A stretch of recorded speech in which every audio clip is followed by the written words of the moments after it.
서울의 한 아파트에서 일어난 충격적인 사건이 많은 사람들에게 경각심을 주고 있습니다. 완벽해 보이는 사위를 둔 한 어머니가 우연한 계기로 발견한 진실이 온 가족을 위험에 빠뜨릴 뻔한 상황이었다고 합니다.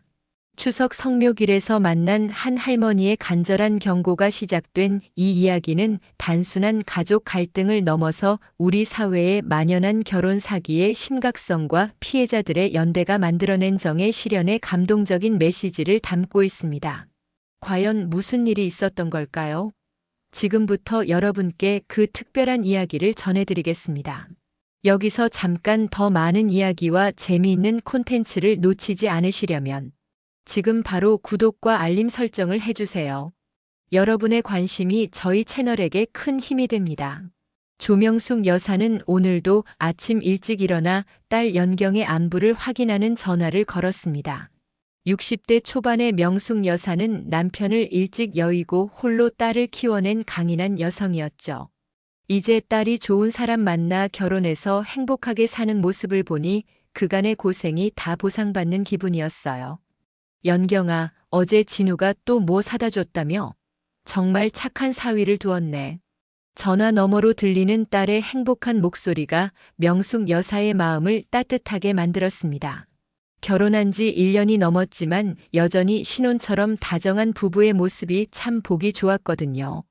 김진우는 정말 완벽한 사위였습니다.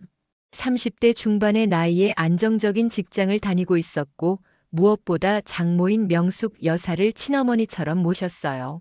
명절 때면 반드시 선물을 준비해오고 평소에도 안부 전화를 자주 드렸죠. 연경이 어릴 때부터 아버지 없이 자란 것을 안타까워하며 자신이 그 빈자리를 채워드리겠다고 말하기도 했거든요. 어머니, 오늘 저녁에 시간 되시면 연경이랑 같이 외식하러 나가실래요? 새로 생긴 한정식집이 괜찮다고 하더라고요. 진우는 항상 이런 식으로 가족 시간을 만들어주려 했습니다. 명숙 여사는 이런 사위가 고마우면서도 한편으론 미안했어요. 자신 때문에 젊은 부부가 둘만의 시간을 못 갖는 건 아닌지 걱정스러웠거든요. 아이고, 너희 둘이서 가거라. 나는 집에서 드라마나 볼게. 어머니, 그러지 마시고 같이 가세요. 연경이도 어머니랑 함께 시간 보내고 싶어 해요. 결국 명숙 여사는 사위의 정성스러운 권유에 못 이겨 함께 외식을 나가게 되었습니다. 강남에 있는 고급 한정식집이었는데 1인당 10만 원이 넘는 비싼 곳이었어요.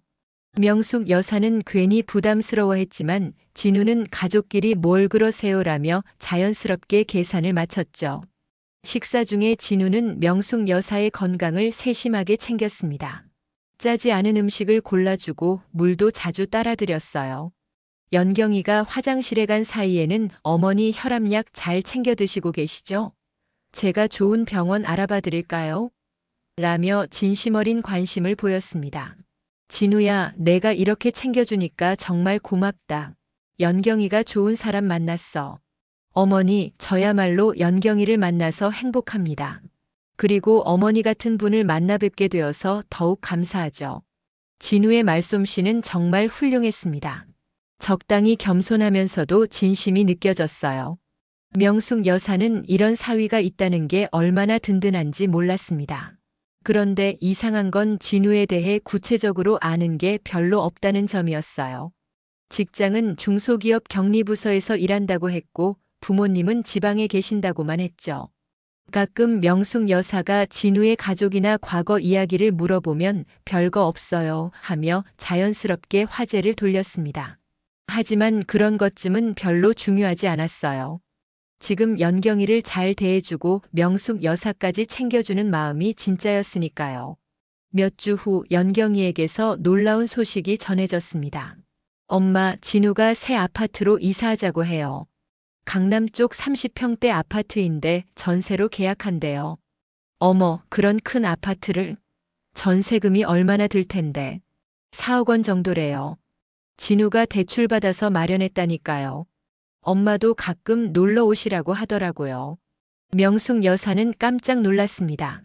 4억 원이라는 큰 돈을 어떻게 마련했을까 싶었지만 젊은 사람들은 요즘 대출을 잘 받는다고 하니 그러려니 했어요.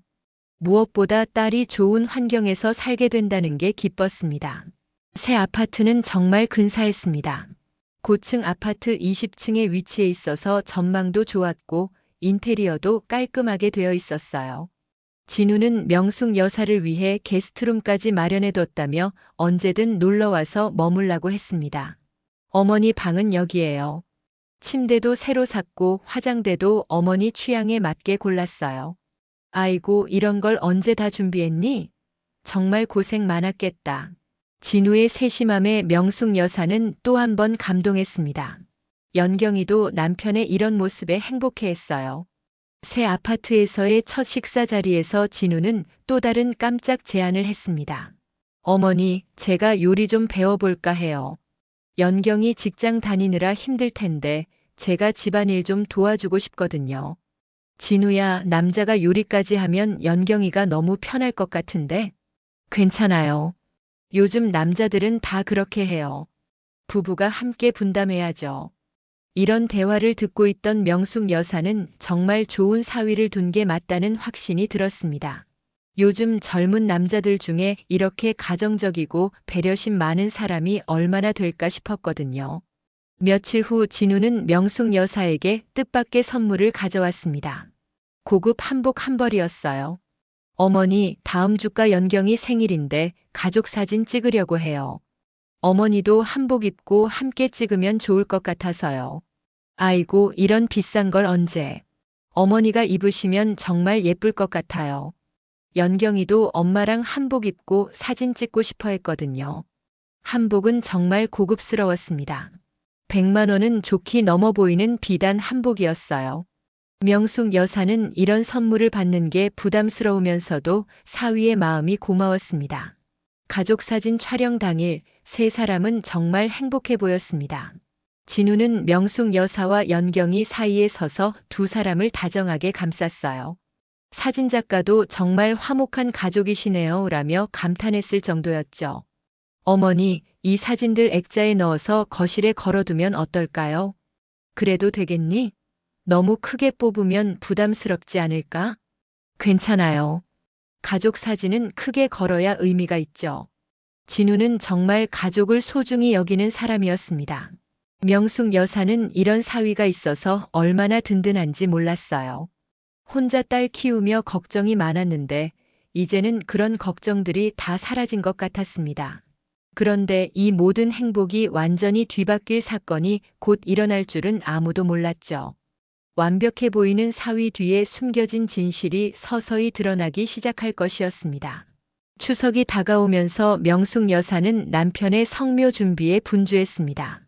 매년 이맘때면 혼자서 산소를 찾아가는 게 쓸쓸했는데 올해는 진우와 연경이가 함께 가겠다고 해서 마음이 한결 가벼웠어요. 어머니, 제가 차 가져갈게요. 산길이 험하니까 조심해서 가야죠. 진우는 성묘 전날부터 차량 점검을 하고 제수용품까지 미리 준비해뒀습니다. 연경이는 남편의 이런 모습에 또 한 번 감동했어요. 여보, 당신이 이렇게까지 해줄 줄 몰랐어. 정말 고마워. 뭐요? 아버님께 인사드리는 건 당연한 거죠. 성묘 당일 아침 세 사람은 일찍 길을 나섰습니다.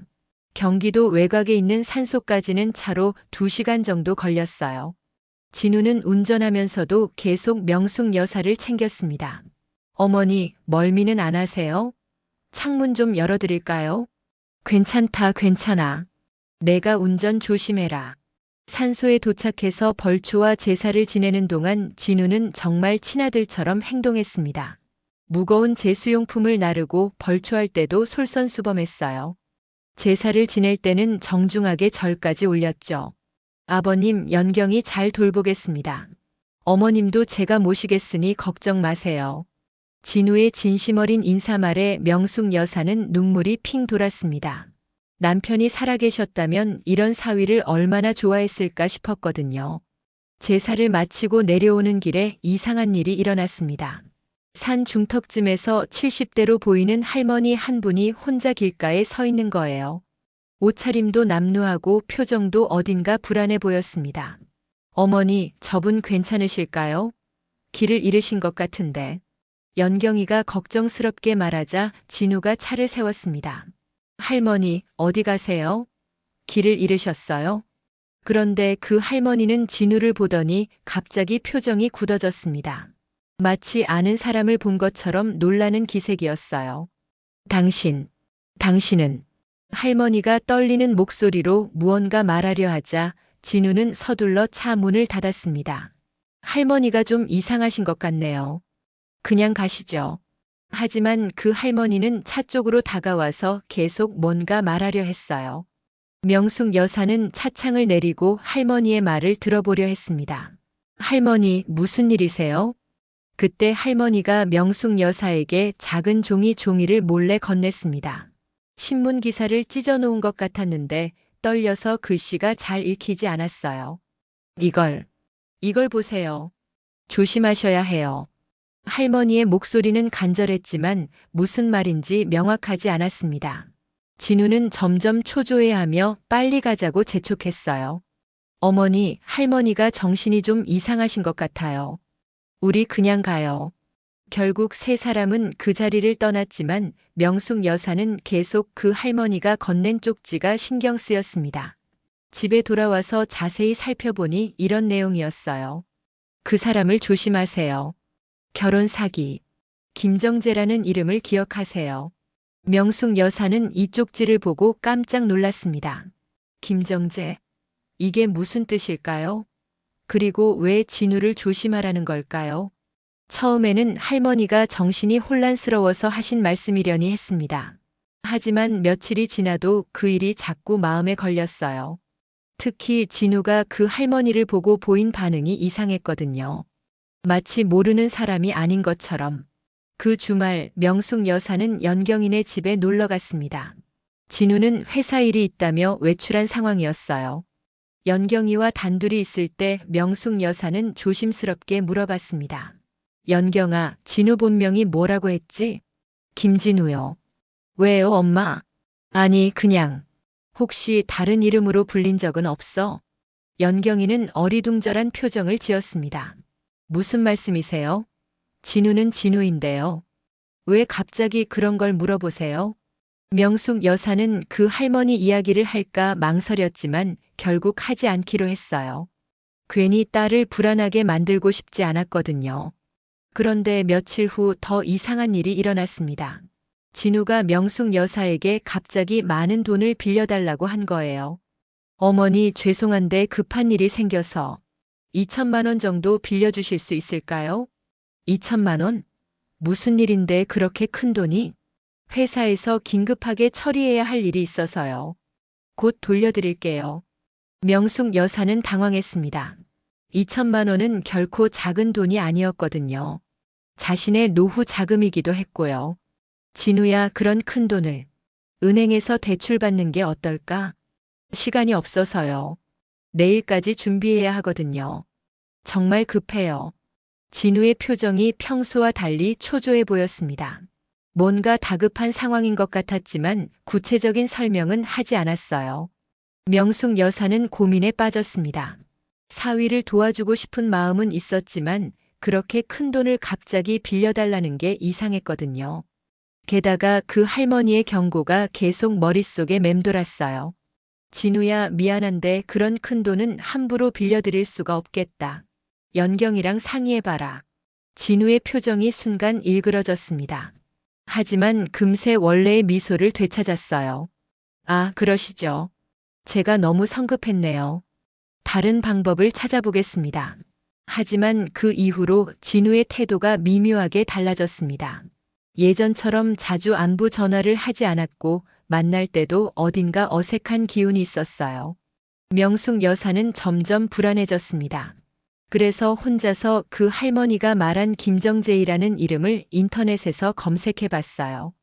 컴퓨터를 잘 다루지 못해서 연경이에게 도움을 청할까도 했지만 괜히 의심받을까봐 혼자서 끙끙대며 검색했습니다.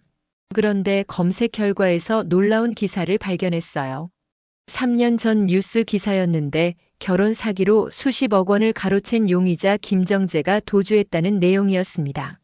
기사에는 얼굴 사진도 있었는데 명숙 여사는 그 사진을 보고 식은땀이 났습니다. 각도가 다르고 머리 모양도 달랐지만 전체적인 인상이 진우와 너무 비슷했거든요. 특히 눈매와 코 모양이 거의 똑같았어요. 설마 이런 일이. 명숙 여사는 밤새 잠을 이루지 못했습니다. 혹시 자신의 사위가 그 기사 속의 사기꾼과 같은 사람일까요? 아니면 단순히 닮은 사람일까요? 다음 날 명숙 여사는 그 할머니를 다시 만나보기로 결심했습니다.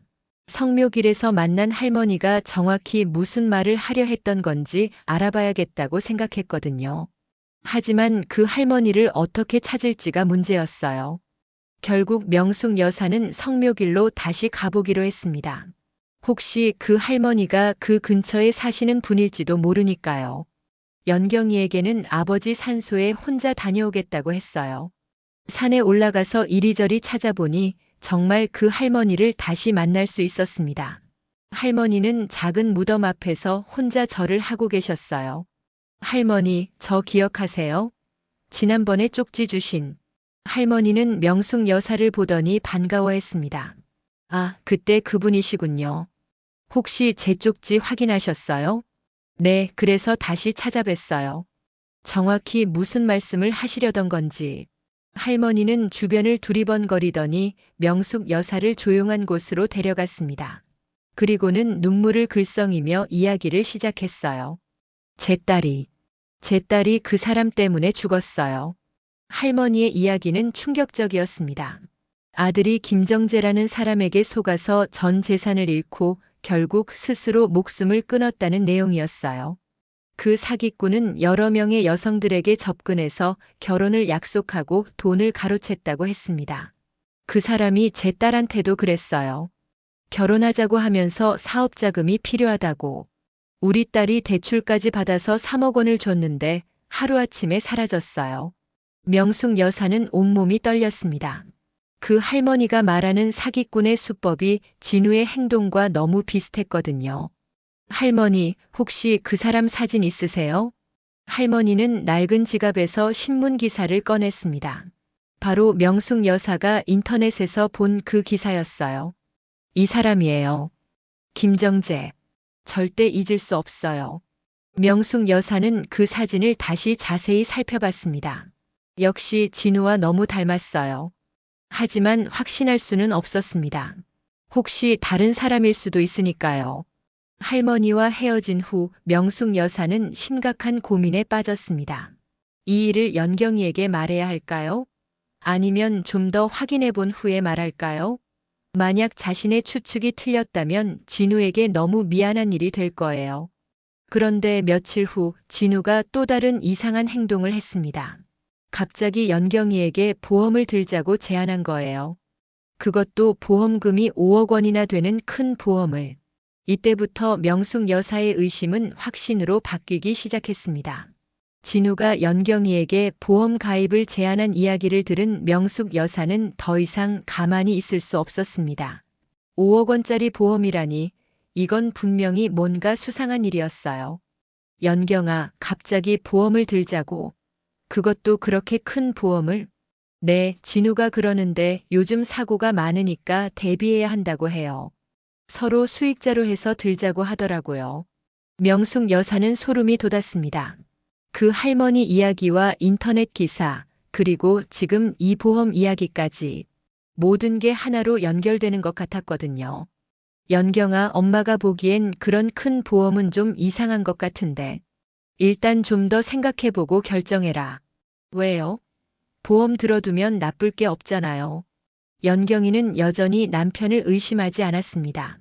오히려 자신들을 걱정해서 보험을 제안하는 거라고 생각했어요. 그날 밤 명숙 여사는 잠들지 못하고 계속 고민했습니다. 자신의 추측이 맞다면 딸이 위험에 처할 수도 있었어요. 하지만 틀렸다면 좋은 사위를 의심한 나쁜 장모가 되는 거였죠.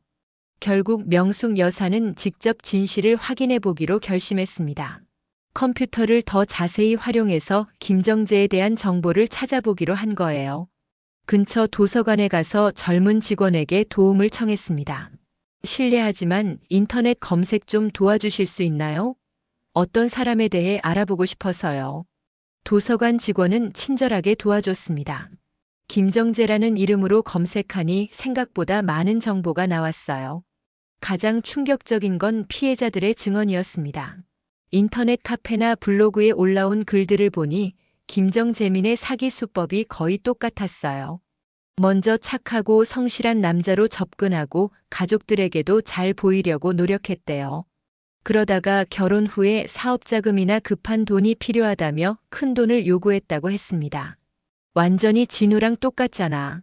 명숙 여사는 손이 떨렸습니다. 더 무서운 건 김정재가 보험금을 노린 사건도 있었다는 점이었어요. 한 피해자는 남편이 자신에게 큰 보험을 들자고 했다가 나중에 의문의 사고를 당할 뻔했다고 증언했습니다. 이건 정말 위험한 상황이야. 명숙 여사는 더 구체적인 증거가 필요했습니다. 그래서 그 피해자 카페에 직접 글을 올려봤어요. 어색한 인터넷 용어를 쓰면서도 간절한 마음으로 글을 작성했습니다. 김정재민 관련 정보 구합니다. 혹시 제 사위가 그 사람인 것 같아서 너무 걱정됩니다. 연락 주시면 감사하겠습니다. 며칠 후 정말 연락이 왔습니다. 김정재의 피해자라고 하는 여성이 전화를 준 거예요. 안녕하세요. 카페에 글 올리신 분이시죠? 저도 김정재 때문에 큰 피해를 봤어요. 그러시군요. 혹시 어떤 일을 당하셨는지 들어볼 수 있을까요? 전화 너머 여성의 이야기는 명숙 여사가 걱정했던 것보다 훨씬 심각했습니다. 처음에는 정말 완벽한 남자친구였어요. 저희 부모님께도 잘하고 저한테도 극진하게 대해줬거든요. 결혼 이야기까지 나왔는데 그러다가 어떻게 된 건가요? 결혼 준비한다면서 사업 자금이 필요하다고 하더라고요. 처음에는 500만 원, 그 다음엔 2천만 원. 결국 1억 원 넘게 줬는데 하루아침에 사라졌어요. 혹시 그 사람이 다른 이름을 쓴 적은 없나요? 있어요. 저한테는 김진수라고 했거든요. 나중에 알고 보니 여러 이름을 쓰더라고요. 김진우, 김정민, 김재민. 성은 항상 김씨고 이름만 조금씩 바꿔요. 명숙 여사는 온몸이 얼어붙는 느낌이었습니다. 김진우. 바로 자신의 사위 이름이었거든요. 혹시 그 사람 사진 있으세요? 제가 확인해 보고 싶어서요. 네, 카톡으로 보내드릴게요. 그런데 정말 조심하세요. 그 사람 정말 위험해요. 받은 사진을 보는 순간 명숙 여사는 주저앉을 뻔했습니다. 머리 스타일은 다르지만 분명히 진우였어요. 똑같은 얼굴, 똑같은 미소였습니다. 그 여성은 더 충격적인 이야기를 들려줬어요. 그 사람이 저한테 생명보험 들자고 했었거든요. 다행히 제가 거절했는데 나중에 다른 피해자분 이야기 들어보니 보험금을 노리는 경우가 많다고 하더라고요. 보험금을요? 네, 결혼해서 서로 수익자로 보험 들고 그 다음에 말하기도 무서워요. 명숙 여사는 더 이상 들을 수가 없었습니다. 연경이가 얼마나 위험한 상황에 있는지 깨달았거든요. 전화를 끊은 후 명숙 여사는 바로 다른 피해자들과도 연락을 취했습니다. 카페에서 연락처를 얻어서 하나씩 전화를 걸어봤어요. 놀랍게도 모든 피해자들의 증언이 비슷했습니다. 처음엔 완벽한 남자로 접근하고 가족들에게도 잘 보이려 노력했대요. 그러다가 결혼 후에 점점 본색을 드러내면서 돈을 요구했다고 했습니다. 한 피해자는 더 구체적인 정보를 줬어요. 그 사람이 쓰는 통장 계좌번호 제가 알고 있어요. 혹시 필요하시면. 정말요? 그런 정보가 있으시다고요? 네, 저한테 돈 달라고 할 때 알려준 계좌거든요.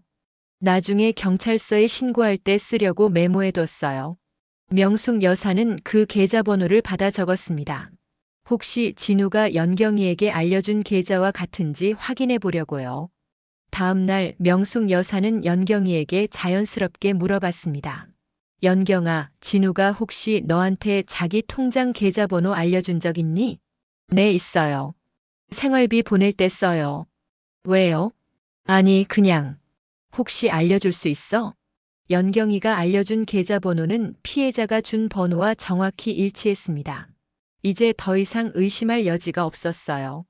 명숙 여사는 더 많은 증거를 모으기 시작했습니다. 피해자들과 연락하면서 김정재의 사진들을 더 수집했고 그의 사기 수법에 대한 자세한 정보도 얻었어요.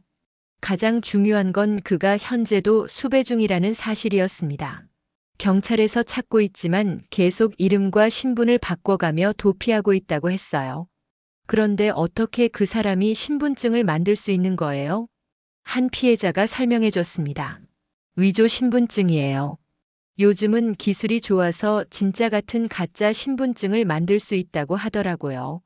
그래서 주민등록번호까지 완전히 다른 사람이 될 수 있어요. 명숙 여사는 소름이 돋았습니다. 그럼 진우라는 이름도 지금까지 보여준 모든 것도 다 거짓이었던 거예요. 이제 가장 어려운 단계가 남았습니다. 연경이에게 진실을 말하는 것이었어요. 하지만 딸이 이 충격적인 사실을 받아들일 수 있을까요? 명숙 여사는 며칠 더 고민했습니다. 그리고 마침내 결심을 굳혔어요. 딸의 생명이 위험할 수도 있는 상황에서 더 이상 망설일 수는 없었거든요. 하지만 그 전에 좀 더 확실한 증거가 필요했습니다. 연경이가 믿을 수 있을 만한 결정적인 증거 말이에요. 명숙 여사는 사설 탐정을 고용하기로 결심했습니다. 비용이 많이 들더라도 딸의 안전을 위해서는 어쩔 수 없었어요. 진우라는 사람에 대해 조사를 부탁드리고 싶습니다. 제 사위인데 뭔가 수상한 점이 많아서요. 사설 탐정은 며칠 후 놀라운 보고서를 가져왔습니다. 진우의 진짜 신원과 과거 전과 기록, 그리고 현재 사용하고 있는 가짜 신분증에 대한 정보까지 모든 게 들어있었어요. 보고서를 보는 순간 명숙 여사는 자신의 추측이 모두 맞았다는 걸 확인할 수 있었습니다. 이제 연경이를 설득할 차례였어요. 명숙 여사는 사설 탐정의 보고서를 손에 들고 며칠 동안 고민에 빠졌습니다. 이 충격적인 진실을 연경이에게 어떻게 말해야 할지, 그리고 언제 말해야 할지 결정하기가 쉽지 않았거든요. 보고서에는 김정재의 모든 것이 적혀 있었습니다. 진짜 이름, 전과 기록, 피해자 명단, 그리고 현재 사용 중인 가짜 신분증 정보까지. 읽으면 읽을수록 소름 끼치는 내용들이었어요. 특히 충격적인 건 김정재의 과거에 보험금 살인을 시도했다는 기록이었습니다. 다행히 미수에 그쳤지만 그 때문에 더욱 수배가 급해진 상황이었다고 했어요. 이런 위험한 사람이 내 딸 옆에. 명숙 여사는 더 이상 망설일 수 없다고 생각했습니다. 하지만 연경이가 이 사실을 믿을까요? 1년 넘게 함께 살면서 진우를 사랑하게 된 딸이 이런 충격적인 진실을 받아들일 수 있을까요? 고민 끝에 명숙 여사는 먼저 변호사를 찾아가기로 했습니다. 법적인 조치를 위해서도 필요했고 전문가의 도움이 있어야 일을 제대로 처리할 수 있을 것 같았거든요. 변호사님, 제 사위가 사기꾼인 것 같아요. 그런데 제 딸은 아직 모르고 있고. 변호사는 명숙 여사의 이야기를 진지하게 들어봤습니다. 사설 탐정 보고서와 피해자들의 증언, 그리고 수집한 증거들을 살펴본 후 심각한 표정을 지었어요. 이건 정말 심각한 사안이네요. 김정재는 현재 수배 중인 지명 수배자입니다. 즉시 경찰에 신고해야 해요. 하지만 제 딸이 따님을 설득하는 것도 중요하지만 우선 따님의 안전이 가장 중요합니다. 보험금을 노리고 있다면 정말 위험한 상황이에요. 변호사의 조언에 따라 명숙 여사는 경찰서에 신고를 했습니다. 하지만 체포 작전을 실행하기 전에 연경이에게 진실을 알려야 했어요. 갑자기 경찰이 나타나면 딸이 받을 충격이 더 클 테니까요. 명숙 여사는 마침내 연경이를 만나기로 결심했습니다. 하지만 진우가 없는 시간을 골라야 했어요. 다행히 진우가 출장을 간다고 했던 날이 있었습니다.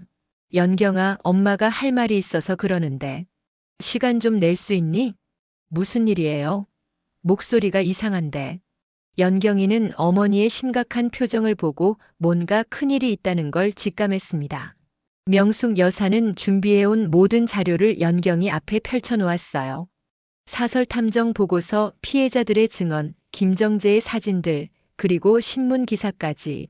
연경아, 엄마가 이런 말하기 정말 힘들지만 진우는 진우가 아니야.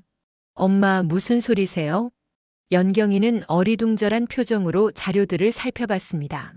처음에는 믿지 않으려 했어요. 이게 뭐예요?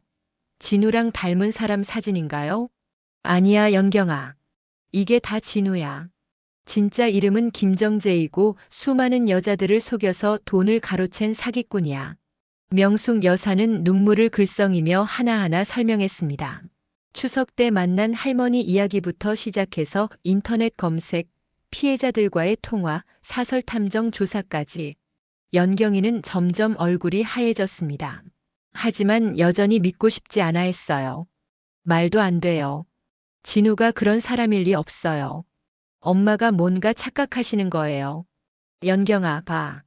이 계좌번호는 내가 알려준 진우 계좌번호랑 똑같아. 그리고 이 사진들 좀 자세히 봐봐. 연경이는 떨리는 손으로 사진들을 다시 살펴봤습니다. 각도와 머리 스타일은 달랐지만 분명히 남편의 얼굴이었어요. 이게 정말 진우예요? 그래, 안타깝지만 그래. 그리고 더 심각한 건 내게 보험을 들자고 한 것도 다 계획이었어. 보험금을 노리고. 명숙 여사가 보험금 살인 시도에 대한 기록을 보여주자 연경이는 완전히 무너졌습니다. 어떻게 이런 일이. 연경이는 바닥에 주저앉아 울기 시작했습니다. 1년 넘게 사랑했던 남편이 자신을 죽이려 했다는 사실을 받아들이기 어려웠거든요. 엄마, 그럼 진우가 저한테 한 모든 것들이 다 거짓말이었던 거예요? 그래, 안타깝지만 그래. 하지만 이제 알았으니까 우리가 대처할 수 있어. 명숙 여사는 딸을 꼭 안아주며 위로했습니다. 그리고 변호사와 상의한 계획을 설명했어요. 경찰에서 체포 작전을 준비하고 있어. 하지만 그 전에 우리가 직접 진실을 확인해 보는 게 좋겠다고 하더라. 어떻게요? 진우가 출장에서 돌아오면 저녁 식사 자리를 만들 거야. 변호사님과 경찰관도 함께 와서 직접 대질하는 거지. 연경이는 두려워했지만 결국 동의했습니다. 진실을 직접 확인하고 싶었거든요. 이틀 후 진우가 출장에서 돌아왔습니다. 연경이는 최대한 평정을 유지하며 평소처럼 행동했어요. 여보, 오늘 저녁에 엄마랑 같이 외식할까? 새로 생긴 레스토랑이 있다던데. 좋지. 어머니도 요즘 많이 힘드셨을 텐데. 진우는 여전히 다정한 모습이었습니다.